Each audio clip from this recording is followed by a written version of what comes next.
नमस्कार, Sridevi classes YouTube channel पर एक बार फिर आपका स्वागत है। हमारी विशेष श्रृंखला multiple choice questions in electrical engineering में आज विषय कंट्रोल सिस्टम में समझते हैं ट्रांसफर फंक्शन से रिलेटेड कुछ एमसीक्यूज। शुरू करते हैं आज की वीडियो। प्रश्न है, ट्रांसफर फंक्शन क्या बताता है? किसी सिस्टम का ट्रांसफर फंक्शन लाप्लास या फ्रीक्वेंसी डोमेन में कंट्रोल्ड आउटपुट और रेफरेंस इनपुट के अनुपात को परिभाषित करता है। ये इनपुट और आउटपुट में रिलेशनशिप को व्यक्त करता है। किसी भी कंट्रोल सिस्टम का ट्रांसफर फंक्शन कंट्रोल्ड आउटपुट जो फ्रीक्वेंसी या लाप्लास डोमेन में है, एस डोमेन में है, और रेफरेंस इनपुट एस डोमेन में है, उनका अनुपात है। तो अगर एक ट्रांसफर फंक्शन में आउटपुट टाइम का फंक्शन और इनपुट का टाइम का फंक्शन दिया हुआ है, तो इनके रेस्पेक्टिव लाप्लास डोमेन रूप एस डोमेन में जब हम निकाल लेंगे तो ये जो अनुपात है वो सिस्टम का ट्रांसफर फंक्शन कहलाएगा। जब हम किसी सिस्टम के ट्रांसफर फंक्शन की कैलकुलेशंस करते हैं तो सभी इनिशियल कंडीशंस को जीरो अज्यूम कर लेते हैं, और अगर इनपुट एक इंपल्स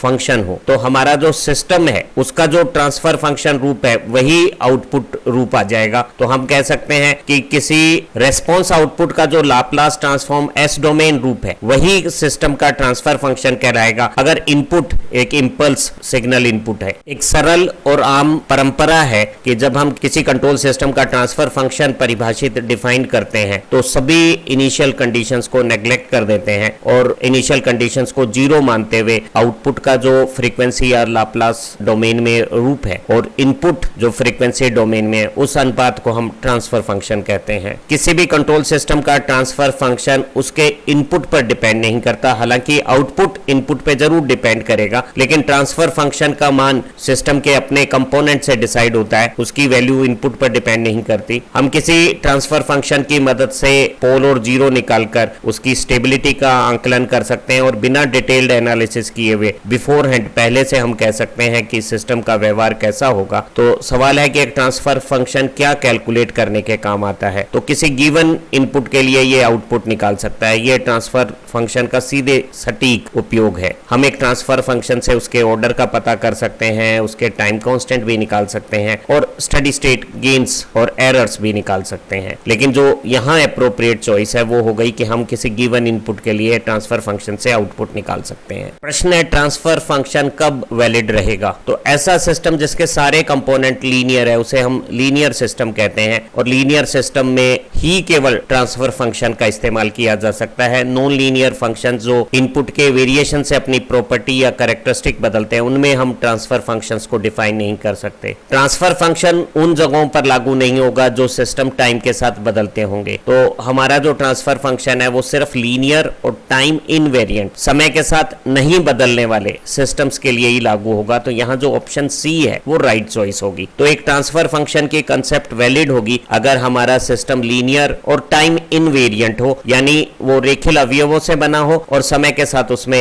परिवर्तन कंपोनेंट में नहीं आना हो, तो हम ट्रांसफर फंक्शन की कंसेप्ट अप्लाई कर सकते हैं। अगर हमारा इनपुट सिग्नल एक इंपल्स रेस्पॉन्स है तो उसका जो लाप्लास डोमेन रूप है वो यूनिटी है, और ऐसे इनपुट फंक्शन का जो आउटपुट रूप होगा वही सिस्टम का ट्रांसफर फंक्शन कहलाएगा। तो हम कह सकते हैं कि एक सिस्टम का ट्रांसफर फंक्शन वो आउटपुट लाप्लास रूप है जो किसी इंपल्स रेस्पॉन्स इनपुट पर आ रहा है। इस दिए गए ब्लॉक डायग्राम में जो फाइनल कंट्रोल्ड आउटपुट है और हमारा रेस्पॉन्स इनपुट है उसके बीच में रिजल्टेंट ट्रांसफर फंक्शन क्या है? तो रिजल्टेंट ट्रांसफर फंक्शन वो कंट्रोल्ड आउटपुट का फ्रीक्वेंसी डोमेन रूप और रेफरेंस इनपुट का फ्रीक्वेंसी डोमेन रूप का अनुपात है। और यहाँ जब मेरा ये reference input G1 transfer function के ब्लॉक को पार करेगा तो वो G1 टाइम्स RS हो जाएगा, और एक बार फिर जब वो कैस्केड G2 को पार करेगा तो वो G1 और G2 के मल्टीप्लिकेशन जितना पावरफुल हो जाएगा। तो आउटपुट और इनपुट का रेशियो यहाँ दो कैस्केड ट्रांसफर फंक्शन ब्लॉक में मल्टीप्लिकेशन के बराबर हो जाएगा। ऐसे समेशन पॉइंट्स पर हमारे सिग्नल्स लाप्लास डोमेन के आपस में ऐड या सब्ट्रैक्ट हो जाते हैं। यहाँ समिंग पॉइंट पे दो सिग्नल प्लस और माइनस साइन से एक दूसरे से सब्ट्रैक्ट होंगे, और यहाँ ये रेफरेंस इनपुट है और इसको हम फीडबैक सिग्नल बोलते हैं, जो कंट्रोल्ड आउटपुट के किसी डेरिवेटिव फॉर्मेट में यहाँ आया है और इस समिंग पॉइंट पे दोनों का डिफरेंस एक एरर सिग्नल के रूप में हमें प्राप्त हो जाएगा। तो एरर सिग्नल यहाँ रेफरेंस इनपुट और फीडबैक सिग्नल का डिफरेंस है। अगर समिंग पॉइंट पे यहाँ नेगेटिव फीडबैक न होके दोनों सिग्नल एक ही पोलैरिटी के पॉजिटिव फीडबैक होते तो ये जो एरर सिग्नल है वो रेफरेंस इनपुट और फीडबैक सिग्नल का समेशन हो जाता। तो इस तरह से अगर कोई फीडबैक सिग्नल आता है और वो रेफरेंस इनपुट के साथ जुड़ता है तो इसे हम पॉजिटिव फीडबैक कहते हैं। हमारी इलेक्ट्रॉनिक्स में कुछ ऑसिलेटर सर्किट्स में हम पॉजिटिव फीडबैक का इस्तेमाल करते हैं, लेकिन इससे ओवरऑल ट्रांसफर फंक्शन जरूर बढ़ता है लेकिन स्टेबिलिटी कम हो जाती है। हम अक्सर अपनी कंट्रोल स्कीम्स में स्टेबिलिटी इंप्रूव करने के लिए इस तरह से नेगेटिव फीडबैक इस्तेमाल करते हैं। तो नेगेटिव फीडबैक में एरर सिग्नल रेफरेंस इनपुट और फीडबैक सिग्नल का डिफरेंस है, जबकि पॉजिटिव फीडबैक में ये रेफरेंस इनपुट और फीडबैक सिग्नल का सम होगा एरर सिग्नल। पूछा गया है कि दिए गए ब्लॉक डायग्राम में जो हमारा आउटपुट एरर सिग्नल है वो क्या रूप रखेगा। तो यहाँ जो दो रेफरेंस इनपुट सिग्नल हैं R1S और R2S फ्रीक्वेंसी डोमेन में, वो जब G1 ट्रांसफर फंक्शन से पहला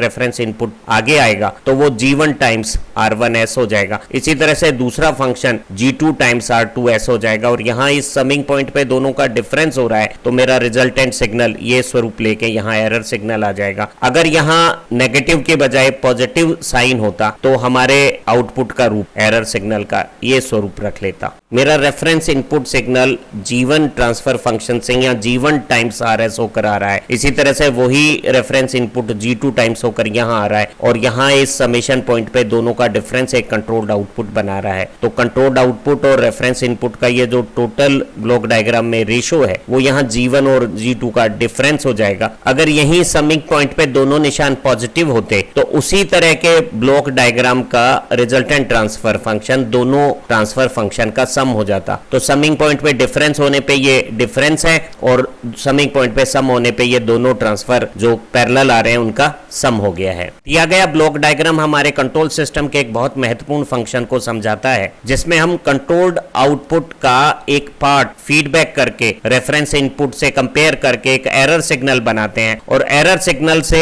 हमारे ऑपरेशन को कंट्रोल करते हैं ताकि वो हमेशा डिजायर्ड पोजीशंस पर रहे। तो इस पूरे सिस्टम में कंट्रोल्ड आउटपुट और रेफरेंस इनपुट का जो रेशो है वो ट्रांसफर फंक्शन को निकालने के लिए हम सबसे पहले यहाँ जो सिग्नल आ रहा है उसे फीडबैक सिग्नल को हम कह सकते हैं फीडबैक पाथ का gain multiplied by controlled output. और ये जो एरर सिग्नल यहाँ आ रहा है इस समेशन पॉइंट के बाद जहां दोनों सिग्नल्स का साइन ऑपोजिट होने के कारण एक नेगेटिव फीडबैक में ये एरर सिग्नल दोनों का डिफरेंस हो जाएगा, जहां फीडबैक सिग्नल कंट्रोल्ड आउटपुट का फीडबैक पाथ गेन मल्टीप्लाई करके आया है। अब इस एरर सिग्नल को जब हम ट्रांसफर फंक्शन G से पास करते हैं तो वो G टाइम्स होकर हमारा कंट्रोल्ड आउटपुट बन जाता है। एरर सिग्नल की जगह अगर हम रेफरेंस इनपुट और फीडबैक सिग्नल का डिफरेंस रखें और फीडबैक सिग्नल की जगह हम फीडबैक पाथ का गेन और कंट्रोल्ड आउटपुट का मल्टीप्लीकेशन लिखें और यहाँ रेफरेंस इनपुट और कंट्रोल्ड आउटपुट की टर्म्स को अगर दोनों अलग अलग साइड में ले लें तो ये माइनस साइन साइड चेंज करने के बाद प्लस हो जाएगा और हमारा कंट्रोल्ड आउटपुट और रेफरेंस इनपुट का जो रेशियो है वो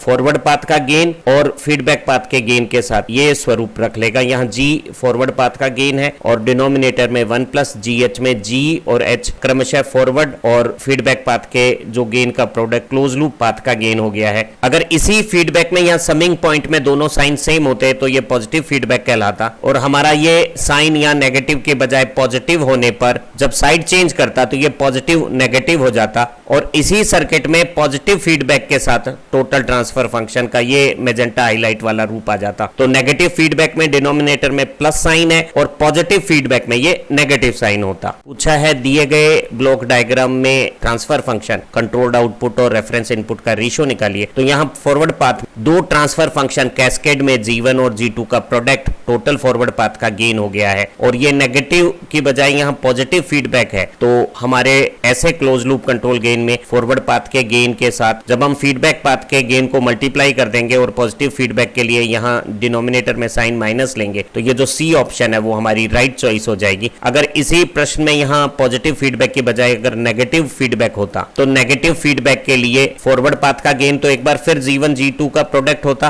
और क्लोज लूप पाथ का गेन G1 G2 H होता और यहाँ नेगेटिव फीडबैक होता तो ये साइन जैसा शान हाईलाइट में दिख रहा है पॉजिटिव हो जाता। इस दिए गए क्लोज लूप कंट्रोल स्कीम का ओवरऑल ट्रांसफर फंक्शन पता करना है। तो हम देख पा रहे हैं कि ये पॉजिटिव फीडबैक है, तो अगर फॉरवर्ड पाथ का गेन g हो और फीडबैक पाथ का गेन h हो और क्लोज लूप गेन gh हो, तो एक पॉजिटिव फीडबैक के लिए एक क्लोज लूप कंट्रोल स्कीम का गेन फॉरवर्ड पाथ का गेन 1 माइनस फॉरवर्ड और फीडबैक लूप के गेन का प्रोडक्ट हो जाता है। यहाँ फॉरवर्ड पाथ का गेन -3 है, हमने सब्स्टिट्यूट किया, और फीडबैक गेन हाफ है, कैलकुलेशन किया तो ये स्वरूप आ गई। -3 का प्रोडक्ट -1.5, यहाँ माइनस और माइनस प्लस नीचे 2.5 आया। 2.5 को अगर हम 5/2 रखें तो ये हमारा आंसर -6/5 इस क्वेश्चन का हो गया। यहाँ हमारे फॉरवर्ड पाथ और फीडबैक पाथ के गेन बदल सकते हैं। फीडबैक का नेचर पॉजिटिव फीडबैक के बजाय नेगेटिव फीडबैक होने पर यहाँ साइन प्लस हो सकता है, और इस तरह का एक न्यूमेरिकल परीक्षा में आने की अच्छी संभावना है। इस गिवन ब्लॉक डायग्राम में आउटपुट और इनपुट के ट्रांसफर फंक्शन का रेशो ओवरऑल गेन क्या है। तो आप इस समिंग पॉइंट पे दोनों पैरेलल गेन G1 और G2 जुड़कर यहाँ आ रहे हैं, G1 प्लस G2 हो गए हैं, और इस G1 और G2 के आगे कैस्केड में यहाँ समेशन पॉइंट पे G3 और G4 का समेशन एक गेन बना रहा है। तो यहाँ दो गेन G1 और G2 का सम और G3 और G4 का सम आपस में कैस्केड है, और कैस्केड में गेन प्रोडक्ट हो जाते हैं। तो हमारे इस पूरे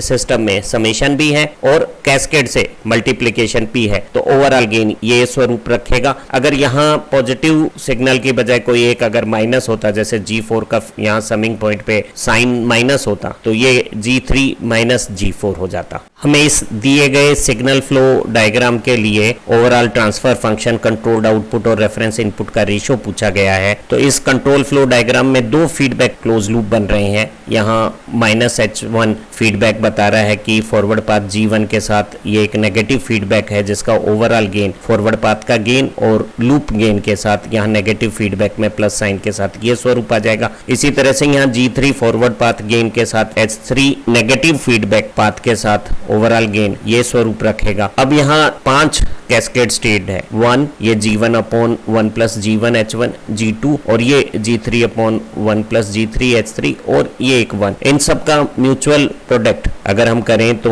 न्यूमरेटर में आ जाएगा G1 G2 G3, और डिनोमिनेटर में आएगा इन दोनों का प्रोडक्ट, और इन दोनों का जब हम प्रोडक्ट निकालेंगे तो उसका स्वरूप ये सिंप्लीफिकेशन पे आ जाएगा। तो यहाँ C हमारा राइट चॉइस हो गया है। यहाँ हम नेगेटिव फीडबैक की बजाय पॉजिटिव फीडबैक ले सकते हैं, या कुछ और माइनर मॉडिफिकेशंस कर भी अच्छे क्वेश्चंस बना सकते हैं। प्रश्न दिए गए ब्लॉक डायग्राम के लिए लूप गेन क्या है। तो loop gain controlled output C और R का रेशियो है, और यहाँ फॉरवर्ड पाथ का गेन तो G है और यहाँ दिख नहीं रहा है, लेकिन एक फीडबैक पाथ यूनिटी गेन का यहाँ बन रहा है, और फीडबैक पॉजिटिव फीडबैक है। तो क्लोज लूप गेन में H की जगह 1 रखते हैं, और यहाँ माइनस साइन के साथ ये जो स्वरूप है G1 minus G, C answer सही आंसर हो जाएगा। अगर यहीं पॉजिटिव फीडबैक के बजाय नेगेटिव फीडबैक होता तो यहाँ साइन प्लस आ जाता, और अगर यहाँ फीडबैक पाथ यूनिटी ना होके कोई और वैल्यू का होता तो H का मान इस फॉर्मूले में उसी अनुरूप रख दिया जाता। पूछा है कि ये जो ब्लॉक स्कीम दी हुई है उसका इक्विवेलेंट रिडक्शन रूप कौन सा होगा। तो ये जो संकेत यहाँ x1g टाइम्स होकर x1g रूप में यहाँ है, वो यहाँ फीडबैक हो रहा है। अगर हम उस फीडबैक को सीधा x1 लेंगे तो ये गलत हो जाएगा। अगर इस x1 को g टाइम्स करके 1/g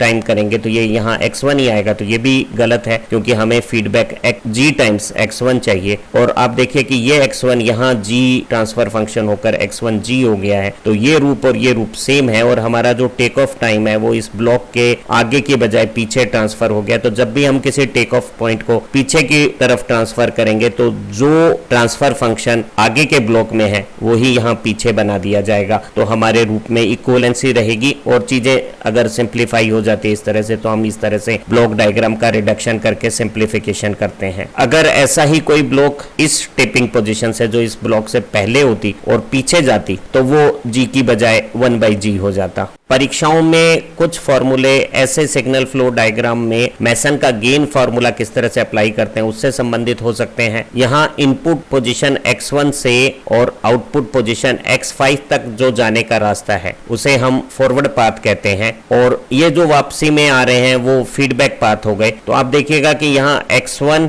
और x5 के बीच में हरे तीर के अलावा नीले तीर से बनने वाला रास्ता भी एक फॉरवर्ड पाथ बनता है इनपुट से आउटपुट का। तो हमारे पास इस सिग्नल फ्लो डायग्राम में कितने फॉरवर्ड पाथ बनते हैं, अगर कैलकुलेशन के लिए कहा जाता तो वो रास्ते 2 हो जाते हैं। हमारे सिग्नल फ्लो डायग्राम में कोई सिग्नल वापस उसी जगह आ जाता है तो इस तरह का जो पाथ है वो क्लोज्ड पाथ कहलाता है। और यहाँ बहुत सारे क्लोज पाथ बन रहे हैं, जैसे Q23 यहाँ इस रास्ते से वापस आ रहा है तो ये एक क्लोज पाथ बन रहा है। इसी तरह से Q23 Q34 के साथ यहाँ Q42 के साथ मिलकर इस ग्रीन हाईलाइट में क्लोज पाथ बना रहा है। इसी तरह से एक close path Q23 Q34 Q45 इस Q52 के साथ मिलकर यहाँ नीचे क्लोज पाथ बना रहे हैं, यहाँ नीचे एक क्लोज पाथ बना रहे हैं। तो अगर आप यहाँ देखेंगे तो 2 लूप पीले रंग में और 2 लूप यहाँ हरी हाईलाइट में हमने दिखाए हैं। तो पूछा है कि कुल कितने क्लोज लूप बन रहे हैं, तो आंसर हो गया 4 क्लोज लूप इस सर्किट में बन रहे हैं। इन चारों में आप ये देखिए कि जो पीली हाईलाइट वाले जो 2 लूप हैं वो आपस में नॉन टचिंग है, तो नॉन टचिंग लूप का सिर्फ एक पेयर, एक जोड़ा है यहाँ इस डायग्राम में। तो इस तरह के कुछ सवाल सिग्नल फ्लो के बनाए जा सकते हैं और इसके आधार पर हम मेसन का गेन फॉर्मूला अप्लाई करते हैं। हमें उम्मीद है कि आज की इस वीडियो से आपको ब्लॉक डायग्राम रिडक्शन से रिलेटेड MCQ करने में मदद मिलेगी। आप अच्छा पढ़ें, तरक्की करें। Have nice time. Thank you very much.